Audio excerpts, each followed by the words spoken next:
a partner in policymaking. So, Stacey, if you could talk to our community about this program, because it's quite unique to, I think, the only one from what I read, right? Right. Thank you. First, I want to thank you so much for having us. We really appreciate to be able to share with the community what Partners in Policymaking has to offer. So and partners, that's a mouthful, by the way. Yeah, I know. Yes, it is. I know. Sometimes I get stuck in all the P's. Okay. So Partners in Policymaking is an advocacy training program for individuals who have developmental disabilities or the families of children who have developmental disabilities. And developmental disabilities are autism, Prader-Willi, Down syndrome, spina bifida, cerebral palsy. And it's funded by the Florida Developmental Disabilities Council, and which gets its funding through the federal government. And this particular, the FDDC, is charged with educating individuals on how to become the best advocates for themselves and for others to be able to make systems change, because we know that politics plays a huge role in people getting their needs met, especially people with significant disabilities. And if you don't understand how to advocate successfully, not to go to Tallahassee and scream and yell and holler at people, but to actually know how to truly engage with them and communicate your needs with them, it can be so much more effective. And I'm a parent. I have a 21-year-old son who has autism, and I live it every day knowing the impact that he can have by being able to share for himself, to self-advocate, whether it's with his teachers or with the politicians, on what he needs, rather than even having somebody like me go do it for him. Legislators are much more moved by an individual who lives with a disability than they are by somebody from the outside. So that's why we really want to focus on educating. If the person is a child, then their family.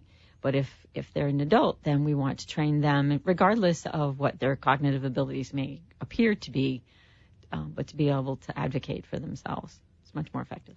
So it sounds like you had even more of a reason to get involved based on what you just said, as having a personal history or a personal reason, right, to teach advocacy. Right. Well, I've been at this for a while. Prior to having my child. Tell us about your. Let's go, Stacey. Okay. Let's get right in. Tell us about your background. Well, prior to having my son, I have two sons. I have a 23-year-old and a 21-year-old, and I worked for Broward County Schools. Okay. And so I had a decent amount of experience with them, and then I was going to be a stay-at-home mom. That was what my role was going to be. It was just going to be something as simple as that. Not as simple. Well, when you're young and foolish, that's what you think it's going to be. Yeah, that's true. Because soon you realize, whoa, this is a lot of work. Right. So that's what I was going to do. And then my son, when he was about 2, started having some really significant challenges. He was not developing communication skills. He had a lot of tantrum behavior. He had a lot of physical issues, too. He had rashes and didn't sleep, and there was just a lot of issues. And So I'm one of those moms that you hear about quite often who go to their pediatrician who says, he's fine, give him some time. What are you worried about? So the pediatrician kept saying to wait. So eventually a friend of mine who was a school principal said to me, I think you need another opinion. We went in 5 minutes, had a diagnosis of autism from a neurologist, and that's when I started my path. And I knew very quickly that I was not going to get for him what he needed, even something as basic as the diagnosis, without advocating for it. And couldn't get him into school without advocating for it. Couldn't get him what he needed in school without advocating for it. And so it began as a personal journey, that hooking up with other families like Kelly that were out there to really, we recognized that we really can't make good things happen for people with disabilities if we don't work together and take it to the next level to the people who can make those changes. And so then in 2006, I actually became familiar with the Partners in Policymaking program and joined the class.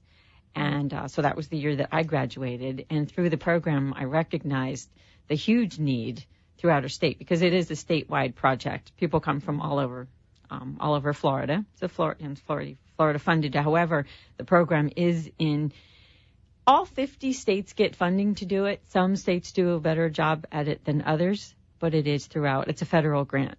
So how do we gets do? it. How does Florida rate? How do you think we do with it? We do pretty good because we have it every year. Where some states, because they can't get enough interest, because really marketing, they're not really marketing it, that they run every other year or sometimes even every 3 years. But we run it every year. It's a 6-month commitment.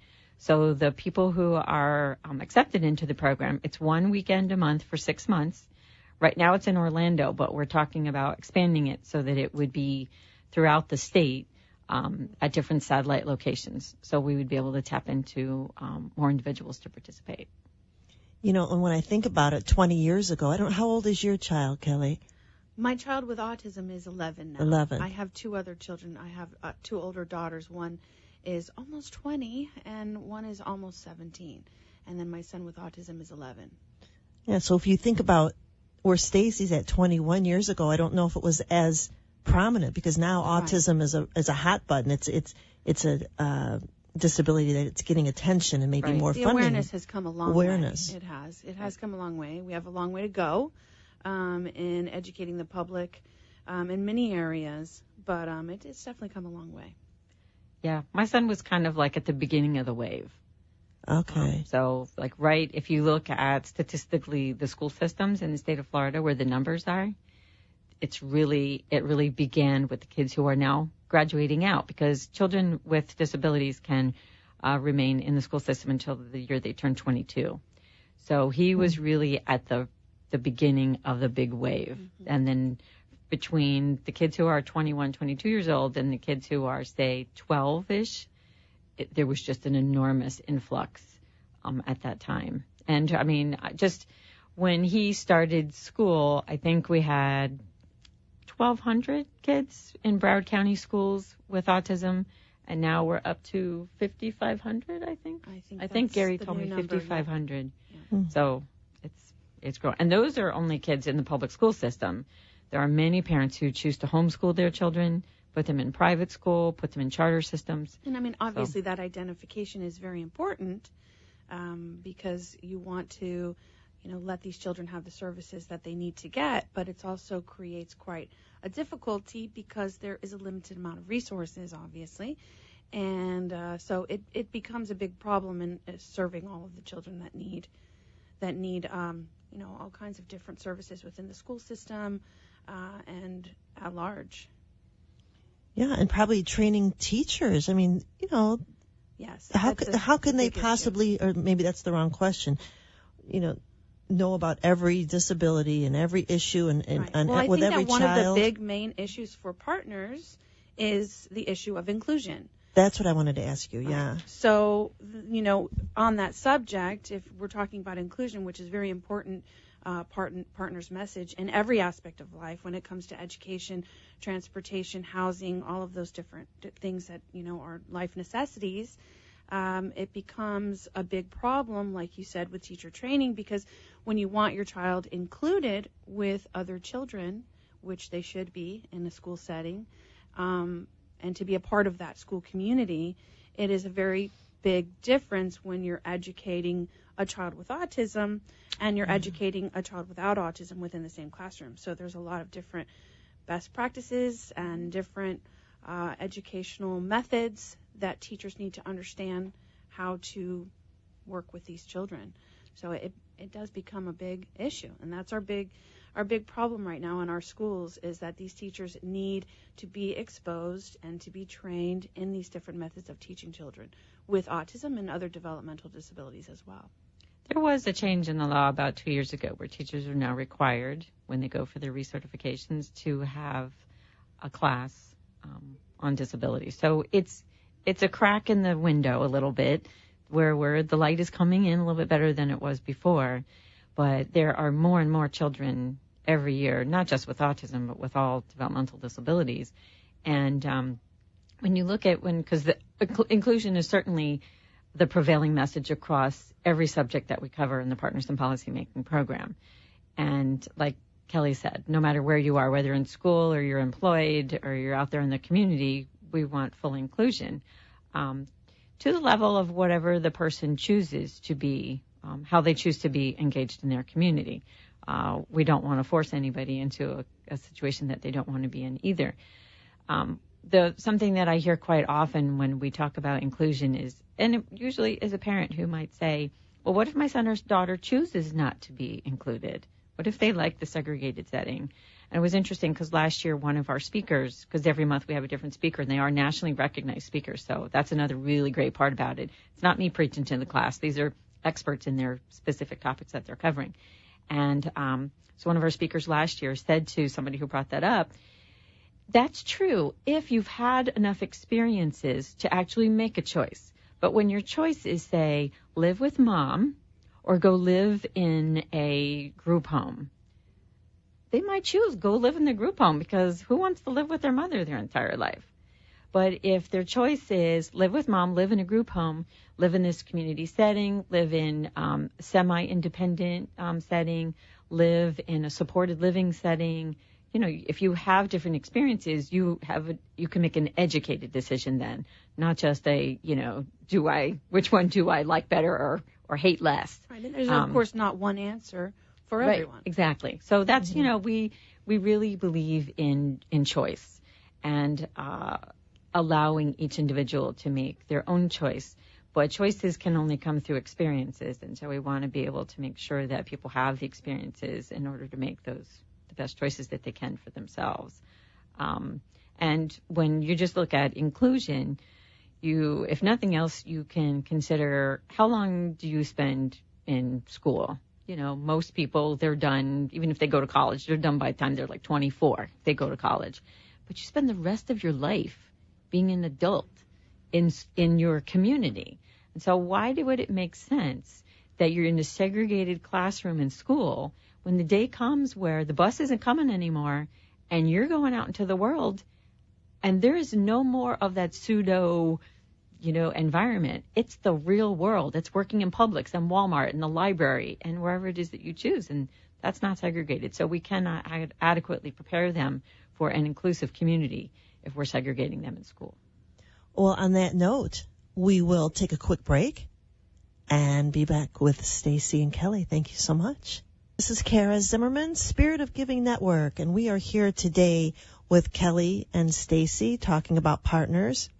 And we wanted to know a little bit more about some of the topics that you cover. You said you have these amazing guest speakers at Partners in Policy Making that come once a month to Orlando. But what other topics do you discuss that help? You said also that either the parent or the student, the child comes to, is selected. The adult. Maybe talk about how you get selected and then what goes on in the actual class. Yeah.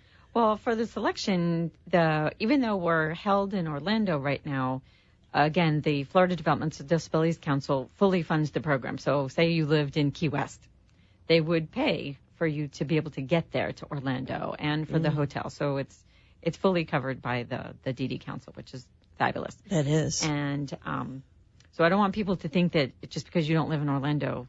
I was going to say, so you travel once a month up to Orlando. Yeah. Great. And it's one night, so it's not that, it's not like it's last taking over. Tallahassee, which is a great trip. Yeah. Oh, wow. So, to be able to speak to actually go to the practice what you learned and put it into action. Yeah. Awesome.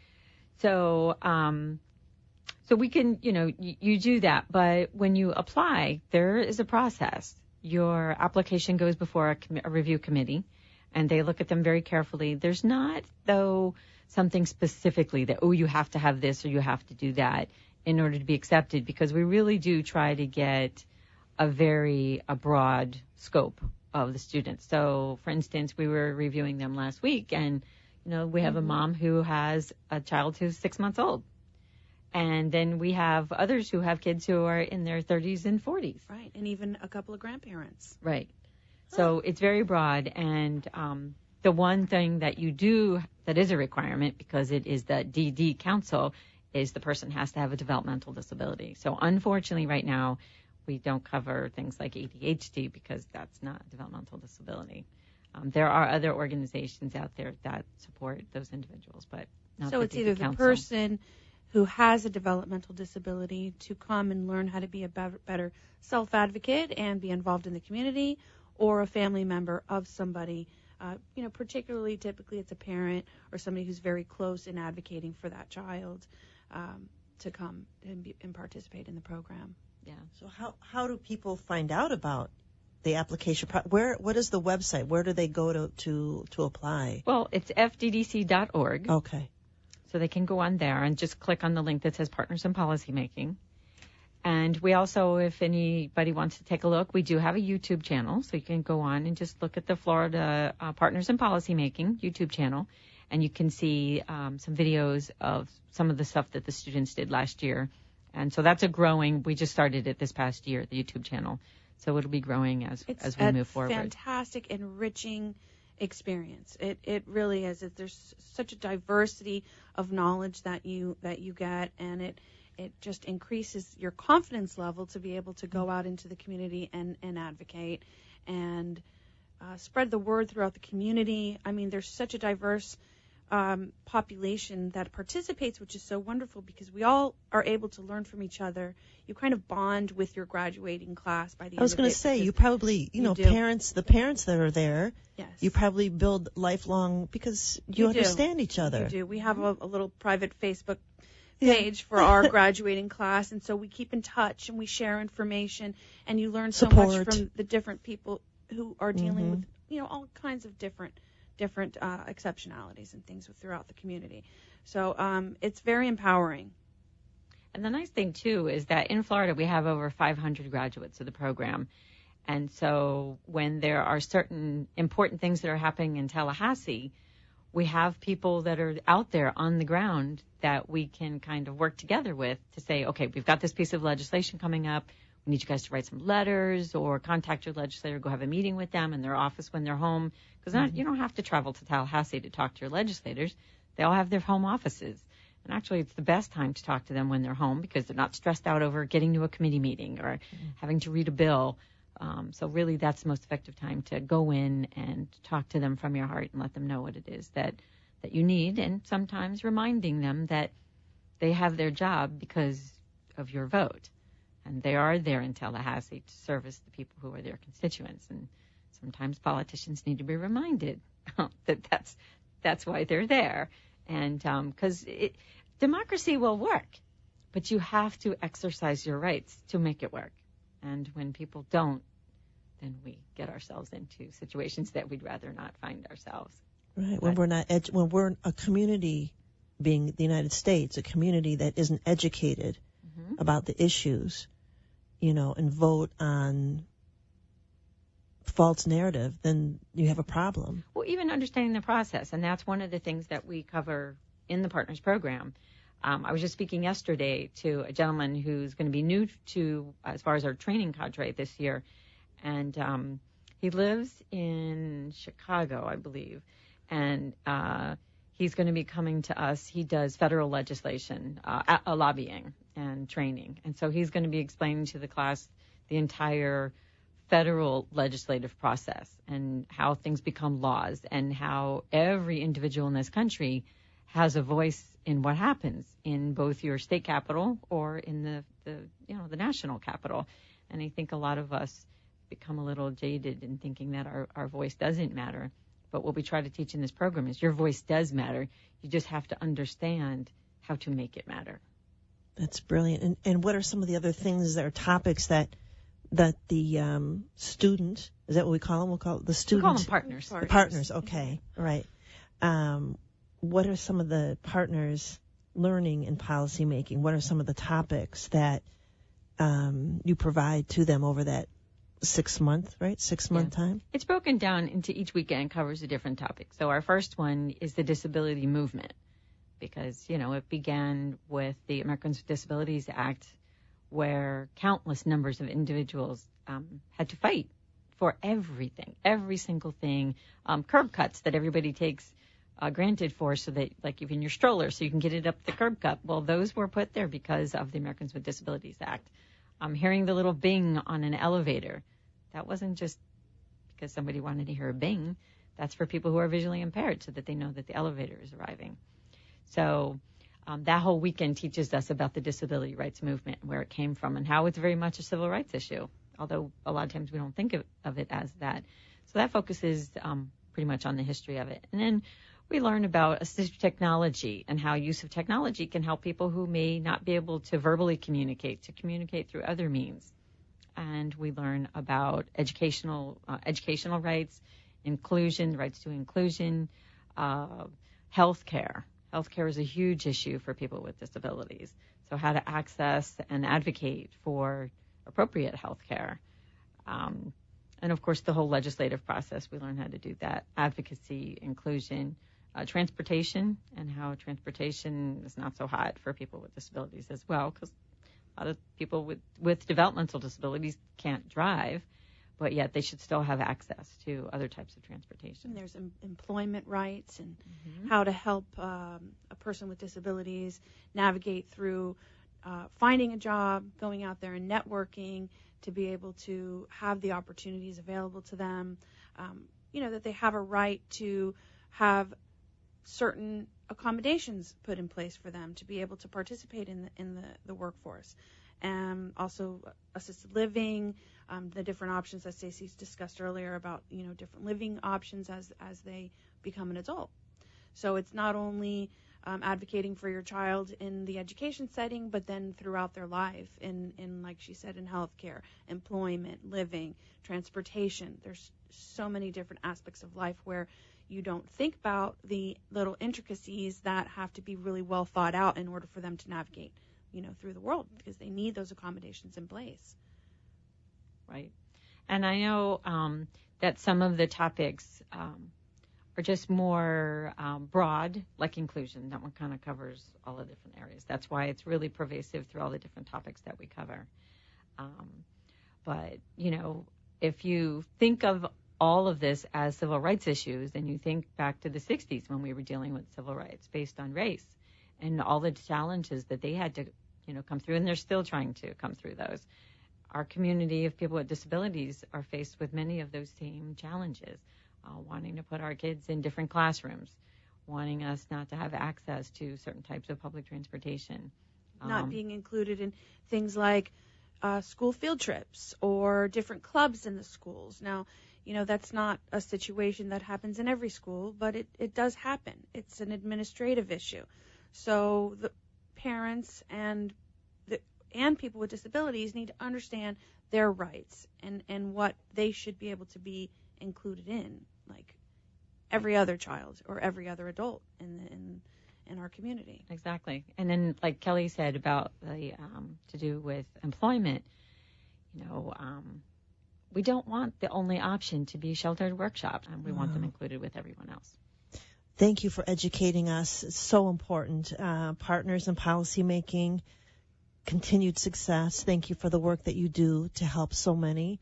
And hopefully you'll come back. We have a lot more to talk about. Thank you so much. Yes, thank you. It was terrific.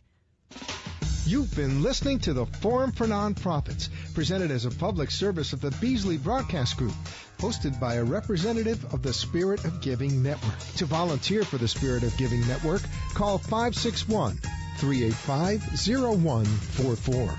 And tune in again next week for the Forum for Nonprofits. The opinions expressed on the preceding sponsored program were strictly those of its hosts, guests, and callers, and not necessarily those of the station, its staff, management, or sponsors.